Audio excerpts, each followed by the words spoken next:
Chers amis, bonjour. Combien faut-il d'argent pour arrêter de travailler? J'ai ma petite idée, mais qu'en pensent les Français? C'est ce qu'on va voir dans cet épisode. Alors si j'ai ma petite idée, c'est parce que vous le savez, sur cette chaîne, on fait une expérience en live, une expérience grandeur nature de quête vers la liberté financière. Le chemin est bien engagé, vous le savez, parce que je vais le répéter, mais au mois de septembre, on est déjà à plus de 1200 € de revenus passifs récoltés. Ce qui veut dire que je commence à avoir des petites envies de me dire j'arrête tout. Non, quand même pas. Mais de me dire, regarde, imagine que tu mettes ton immobilier dans des choses qui rapportent et dans des choses qui sont liquides et que tu ailles vivre au bord d'une plage dans un pays où on ne taxe pas les revenus boursiers, parce que ça existe. Eh bien, voilà, je commence à avoir des pensées de ce genre qui arrivent, mais on va se calmer parce que l'objectif, c'est de vous montrer qu'on peut aller beaucoup plus loin que ça pour que vous puissiez être motivé à en faire de même. Donc, combien faut-il gagner d'argent pour arrêter de travailler? C'est un sujet sur lequel nous avons certaines choses à dire sur cette chaîne, et on va voir ce qu'en pensent les Français. Cette question que l'on s'est tous déjà posée après une longue journée de travail, combien faut-il d'argent pour arrêter de travailler et avoir une bonne vie en France? Avoir une bonne vie en France, ça pour moi c'est une partie de l'équation qu'il faut également discuter. Moi j'aime beaucoup la France, je pense qu'il faut se battre pour la libérer de l'enfer fiscal dans lequel elle est tombée, mais il y a des endroits où on peut peut-être vivre beaucoup mieux avec beaucoup moins. Alors s'il y a bien une contrainte à laquelle il est presque impossible de se passer, c'est le travail. Nécessaire pour gagner un salaire, d'accord. Une étude de l'Institut d'opinion et marketing en France, IFOP, vient de publier les résultats d'une étude sur 1015 personnes en France à ce propos. Que nous disent-ils? Sans surprise, on apprend que 62% des Français rêvent de pouvoir arrêter de travailler en gagnant suffisamment d'argent mensuellement pour vivre correctement. Alors ça, c'est aussi un point qui est assez triste. Ça veut dire qu'il y a 62% des Français qui n'aiment pas vraiment ce qu'ils font. Et je connais effectivement beaucoup de gens qui sont encore dans le salariat et ils rêvent que de ça. Ils rêvent que de pouvoir, au bout d'un moment, quitter du salariat.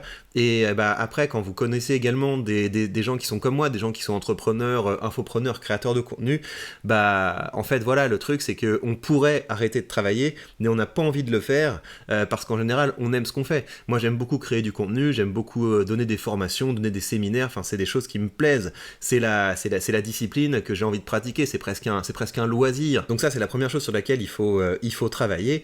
Je pense qu'on serait une nation beaucoup plus créative, et même si on pense pas en termes de nation, je pense que les gens deviendraient beaucoup plus créatifs s'ils commençaient à questionner ça.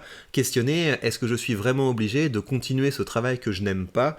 Est-ce que j'ai des alternatives? Et un bon point de départ, c'est de se demander qu'est-ce que j'aime? Moi, si j'ai créé cette chaîne YouTube, et cette chaîne YouTube, elle commence à rapporter un petit peu, vous savez, c'est pour ça que je vous fais de temps en temps des revues mensuelles de ce que je gagne avec cette chaîne. Il y a des mois sur cette chaîne, on gagne, je sais pas, 1500, 2000, 3000, je crois que j'ai même fait un mois à 4000 de revenus avec cette chaîne. Donc c'est un à côté, évidemment, j'ai un travail principal à côté de ça, mais pour vous dire que, vu que c'est une chaîne sur laquelle je passe 1 à 2 heures par jour, j'espère que ça vous donne des idées, ça vous donne envie, de vous focaliser sur un domaine de connaissances qui vous stimule, sur une activité qui vous stimule, et vous dire, je vais commencer à partager ma passion et trouver des manières originales de monétiser tout ça. Et si vous avez envie de pas être seulement dans la théorie, mais vraiment de passer à la pratique, sachez que sur la page Patreon, il y a une série qui s'appelle Entreprendre en France, et très concrètement, dans cette série, je vous montre comment je fais pour créer une activité avec cette chaîne YouTube, et ce qui est bien, c'est que on aborde toutes les dimensions pour que vous puissiez voir comment ça fonctionne, même l'URSSAF, et là, dans pas longtemps, je vais faire une vidéo pour vous montrer comment je vais déclarer tous les revenus que j'ai gagnés au cours de ce trimestre. Et ce qui est bien sur la page Patreon, c'est que outre les vidéos que je vous fais comme ça pour documenter mon aventure entrepreneuriale autour de cette chaîne, vous avez également des foires aux questions, et dans ces foires aux questions, vous pouvez poser toutes les questions que vous voulez, et je prends le temps de vous répondre. Vous le voyez, je suis pas avare quand je fais des vidéos pour répondre à vos questions. On se fait des vidéos de 30 minutes, parfois même un peu plus. L'objectif, c'est de vous accompagner pour que votre envie de vous créer un side business, ce soit pas seulement un rêve, ce soit quelque chose de concret. Bref, donc on a une majorité des Français qui aimeraient arrêter de travailler pour pouvoir vivre simplement avec de l'argent qui arrive comme ça sans travailler. Ok, mais je pense qu'il y a une partie de l'équation qui est, demandez-vous, est-ce que vous pourriez pas vous créer un travail qui vous plaît plus pour que gagner de l'argent devienne aussi un plaisir. Ne plus avoir à travailler, c'est un rêve qui est plus souvent féminin à hauteur de 64%, mais 60% des hommes sont dans le même état d'esprit. Je pense pas que ce soit tellement significatif cette différence sur un échantillon comme ça me paraît pas très significatif. Étrangement, ce ne sont pas les Français qui ont déjà eu une longue carrière derrière eux qui rêvent le plus d'arrêter de travailler parce qu'ils sont plus proches d'avoir épargné suffisamment pour partir à la retraite. En tout cas, ce sont les jeunes Français de moins de 35 ans qui sont les plus nombreux à ne pas vouloir travailler. La proportion de ceux-ci est de 78%, probablement à constater que le monde du travail est de plus en plus incertain. Les plus de 35 ans sont 59% à vouloir gagner suffisamment pour pouvoir arrêter de travailler. Et bah c'est un très bel objectif. C'est un très bel objectif, mais vous allez voir que j'ai peur que les gens en restent au stade du rêve, parce qu'il y a des chiffres dans la suite de cet article qui me font penser que les gens sont pas du tout dans le réel, ils sont pas du tout dans le plan, et vraiment, un truc comme ça, il faut pas le rêver, il faut le planifier. Alors, plusieurs millions pour vivre une vie de rêve. Interrogés par l'Institut, les Français qui gagnent entre 900 et 1300 euros par mois estiment qu'il leur faudrait 45 millions d'euros afin de vivre leur vie rêvée. Et c'est là qu'on voit que c'est des gens qui fantasment. C'est des gens qui fantasment complètement parce qu'on va voir les chiffres que je peux vous donner de combien on a besoin pour pouvoir arrêter de travailler. Ça n'a absolument rien à voir avec ça. Donc ça veut dire que c'est des gens qui sont dans le rêve. C'est des gens qui se disent je voudrais gagner au loto. Voilà, si je gagnais au loto, je pourrais avoir la vie de rêve, etc. Donc ça veut dire que ces gens n'ont pas du tout intégré la composante side business et la composante investissement. C'est-à-dire que la manière dont ils se représentent la liberté financière, c'est un énorme paquet d'argent et tu peux consommer sans regarder ce qu'il y a sur ton compte en banque et t'as tellement d'argent que de toute façon tu pourrais vivre 10 vies sans claquer cette somme d'argent. Donc ça veut dire qu'ils n'ont pas du tout intégré la notion de revenu passif. Et ça, je trouve que c'est quand même assez inquiétant.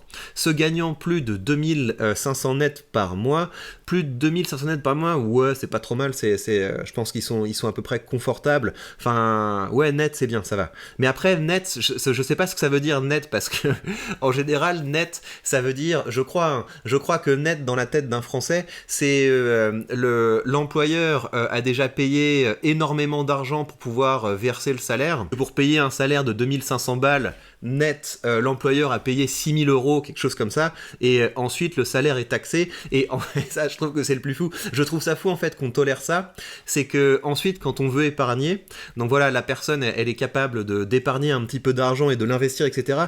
On est en plus taxé sur l'argent qu'on épargne.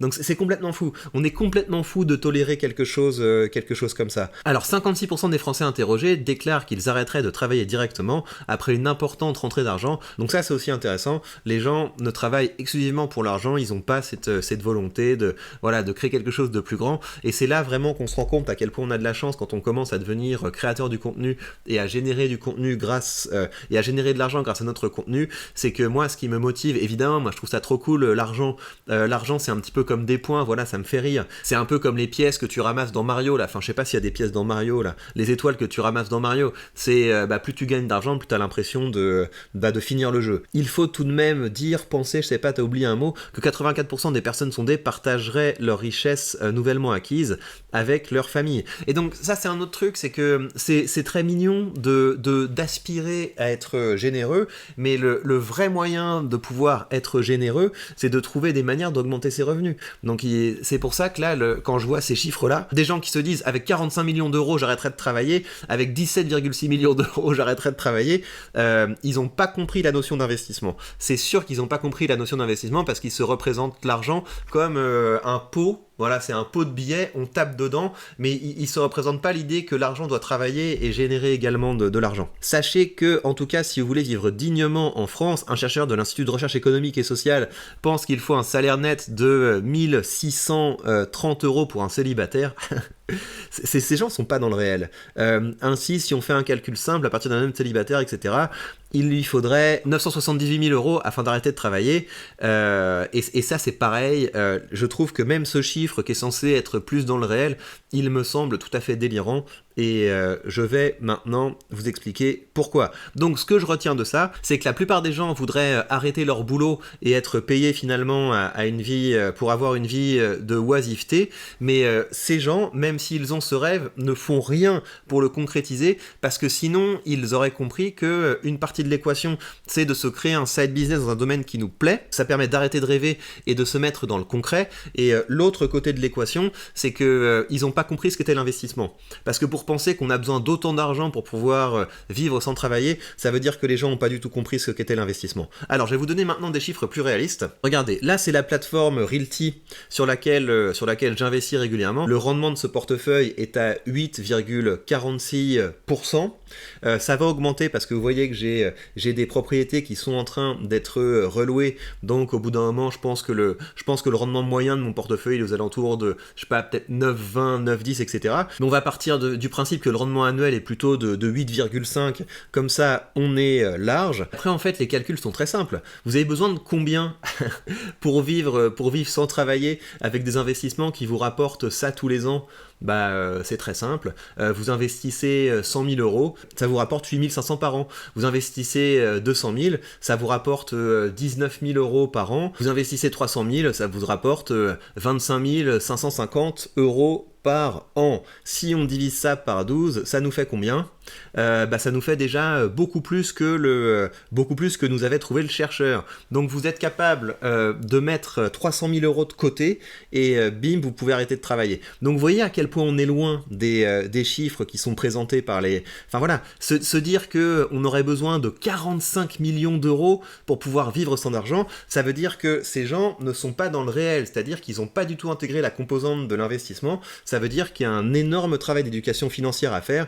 Et voilà, j'espère que les personnes qui ont répondu à ce sondage verront cette vidéo. Et si vous voulez les aider à se libérer, vous avez qu'à mettre des pouces et partager un maximum cette vidéo pour diffuser la bonne parole. Alors évidemment, c'est une idée qui est pas du tout maligne de mettre tout son argent sur le même cheval, de mettre tout son argent sur la même plateforme. C'est pour ça que moi j'y vais petit à petit. Je mets quelque chose comme peut-être 50 balles par semaine sur Realty pour laisser ce portefeuille grandir tranquillement, et sinon le reste de l'argent que j'investis en dehors de l'immobilier, je l'investis en bourse et en particulier sur ce portefeuille. Et si vous regardez les performances de ce portefeuille, l'argent que j'ai investi c'est ça moins ça, donc ça veut dire que j'ai investi quelque chose comme 65 000 euros sur ce portefeuille, plus les 10 000 euros que j'ai sur Realty, plus les 10 000 euros que j'ai sur un autre portefeuille, donc on a 85 000 euros. J'ai investi 85 000 euros et j'ai touché au mois de septembre quelque chose comme 1200 euros. Donc vous voyez à quel point ces chiffres sont délirants. Les gens qui rêvent de liberté financière donnent des chiffres qui sont tout à fait délirants par rapport à la réalité de ce que ça coûte vraiment de pouvoir conquérir sa liberté financière. Et donc évidemment, quand on dit comme ça 300 000 euros, ça a l'air d'être quelque chose qui est important, mais encore une fois, l'objectif c'est d'y aller petit à petit. Vous y allez petit à petit et tant qu'à faire, vous vous dégagez une nouvelle ligne de revenus. Imaginez que vous commenciez à créer du contenu sur une thématique qui vous plaît, de toute façon vous aimez en parler, c'est un véritable hobby, vous vous formez un petit peu pour être capable de faire des vidéos facilement et rapidement, et puis voilà, vous pouvez imaginer que dans un an, si les choses se passent bien, dans 2 ans, si vous avez un petit peu plus de marge de progression, si vous partez de beaucoup plus loin, vous allez commencer à avoir des petits revenus avec votre chaîne YouTube. C'est pas énorme les revenus que rapporte cette chaîne YouTube, mais ensuite vous vous formez un petit peu sur l'infoprenariat, vous commencez à faire un petit peu d'affiliation, vous pouvez monter aussi une page Patreon, etc. Puis, avec un investissement en temps qui est pas énorme, vous commencez à ajouter des lignes supplémentaires de revenus, et ce qui est chouette, c'est que l'argent que je génère avec ce petit side business que j'ai, c'est pas de l'argent sur lequel je compte pour vivre, c'est de l'argent qui est taxé à quelque chose comme 23, 24%, 25%, parce que ça arrive sur une micro-entreprise, et puis le reste de l'argent, je l'investis. Ça permet vraiment d'avoir un complément de revenus à investir. J'imagine qu'il y a plein d'autres manières de faire, mais tout ça pour dire que la liberté financière, on peut en rêver, mais on peut également commencer à se faire un plan qui permet d'arriver concrètement à cette liberté financière et probablement beaucoup plus rapidement que prévu. Voilà, moi la manière dont j'ai commencé, c'est la manière la plus simple qu'on puisse imaginer. J'ai commencé à acheter des ETF et j'ai commencé à acheter des actions à dividendes, et puis j'ai commencé tout petit. Voilà, au début, on n'a pas beaucoup d'investissement, on n'a pas beaucoup d'argent à investir, et puis le portefeuille est tout petit, et puis progressivement, ça augmente, ça augmente, ça augmente, les dividendes arrivent, on les réinvestit. Vu qu'on commence à s'intéresser à l'investissement, on commence à avoir une mentalité peut-être qui est un peu plus business, qui est peut-être un petit peu plus entrepreneur, donc on commence à se dire, mais tiens, moi est-ce que je pourrais pas non plus créer un petit business qui ne prend pas beaucoup de temps avec des bonnes marges, etc. On commence à se former, on est motivé parce qu'on a un nouveau jeu. Voilà, je trouve que c'est beaucoup plus intéressant de jouer à ce jeu-là que de jouer à la PlayStation ou je sais pas quoi. Je sais pas si les gens qui me suivent jouent tellement à la PlayStation. J'ai l'impression qu'il y a personne qui joue aux jeux vidéo dans mon environnement, notamment parce qu'il y a pas mal d'entrepreneurs dans mon réseau, mais je pense que les gens qui sont salariés, quand ils rentrent de leur journée, ils sont tellement claqués qu'ils doivent avoir des comportements du type Netflix ou les jeux vidéo. Voilà, moi je trouve que ce jeu est beaucoup plus rigolo. Ce jeu est beaucoup plus rigolo, et marquer ces points-là, donc ces dividendes qui arrivent, c'est quelque chose qui me motive à trouver de nouvelles solutions d'augmenter mes revenus. C'est quelque chose qui me motive aussi à être en forme pour avoir plus d'énergie pour travailler. C'est pour ça que je mets au sport, etc. Donc on a vraiment un cercle vertueux qui peut se créer. Et ensuite, il y a une nouvelle dimension qui arrive, parce que quand vous commencez à avoir un portefeuille qui est assez conséquent, vous commencez à avoir des lignes, par exemple des lignes à 100 actions. J'ai 200 actions Total, j'ai 200 actions ST Microelectronics, et quand on en arrive à ce stade-là, on peut ajouter un nouveau moteur à la liberté financière, à savoir les options. Donc là, je vends des covered calls sur un certain nombre de mes positions. Ça veut dire par exemple que pour Total, j'ai passé un contrat où je devrais vendre mes actions si Total dépassait les 65 € d'ici à juin 2024. Donc ça me laisse pas mal de marge, et si Total touche effectivement ce niveau de 65, ça veut dire que j'aurais fait une belle plus-value, et en attendant, Total me verse les dividendes et je touche des primes. Et si Total baisse énormément, eh bien, ce que je vais faire, c'est que je vais racheter mon option et en vendre une autre, peut-être en rapprochant la date d'exécution. Si Total monte énormément, eh bien, ce que je vais faire, c'est que je vais soit laisser mon option exécuter, soit racheter cette option et en vendre une avec une échéance encore plus longue pour pouvoir faire un petit bénéfice. Et voilà, donc il y a plein de choses qu'on peut faire avec les options quand on a commencé à faire ça. Et le résultat, c'est que j'y croyais pas du tout en fait à ce truc. Et le premier mois où j'ai fait des options, ça m'a rapporté 100 € supplémentaires qui s'ajoute aux dividendes et qui s'ajoute aux revenus realty. Le deuxième mois, j'ai touché plus de 300 € grâce à la vente des options, et en septembre, j'ai touché plus de 800 € grâce à la vente des options, et je vais continuer à vous montrer, mois après mois, comment ça fonctionne, comment ça marche. Là, j'ai arrêté de vendre des options, alors que je pourrais le faire. Là, je pourrais me faire par exemple un billet sur ST Microelectronics, je rachète l'option à 71, et j'en revends une dans la foulée en empochant une prime supplémentaire. Donc je pourrais là, aujourd'hui, décider de me faire peut-être 100 balles, 150 balles avec les options que j'ai en portefeuille. Mais ça, je ne le fais pas parce que je veux garder un petit peu de puissance pour le mois suivant, parce que j'ai envie avec les options de vous montrer que c'est possible de lisser son revenu passif. Donc vous voyez, la liberté financière, quand on arrête de rêver et quand on commence à s'en donner les moyens, ça ressemble à ça. On se crée un petit side business à l'instar de ce que je fais sur cette chaîne. Si vous voulez aller beaucoup plus loin et comprendre comment ça fonctionne dans le détail, me poser toutes vos questions pratiques, vous pouvez aller sur la page Patreon, et pour le prix d'un café, à savoir 3 € par mois, vous accédez à tout le contenu exclusif et vous pouvez interagir avec moi et me poser toutes vos questions. Je viens de lancer une nouvelle FAQ, donc allez-y, vous posez vos questions ici et j'y répondrai avec plaisir en vidéo. Et puis pour le reste, vous commencez à investir petit à petit.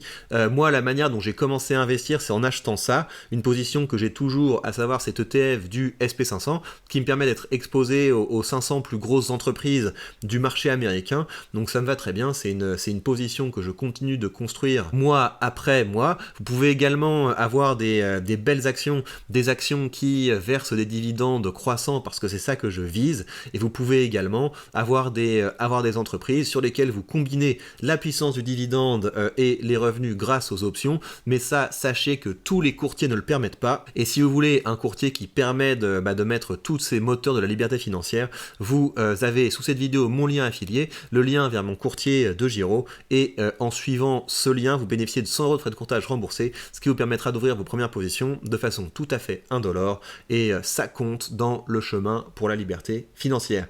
Et bien voilà, chers amis, dites-moi, vous, à votre avis, de combien vous auriez besoin pour atteindre la liberté financière. Moi, honnêtement, je pense que 300 000, c'est quelque chose qui est assez raisonnable. Si, avec un portefeuille de 300 000, je pourrais, avec une bonne stratégie option, arrêter complètement de travailler, mais moi, mon objectif, c'est que mon portefeuille devienne le plus gros possible, parce que ça m'amuse, parce que j'ai envie de documenter ça sur cette chaîne. Je vais pas donner d'objectif, mais je pense qu'avant que je termine de faire des vidéos sur YouTube, on aura éclaté le million d'euros investis. Mais voilà, c'est pour ça que vous allez aussi vous abonner et continuer à suivre cette chaîne. C'est pour qu'on puisse cheminer ensemble vers la liberté financière. Prenez bien soin de vous et on se retrouve très vite pour de prochaines news.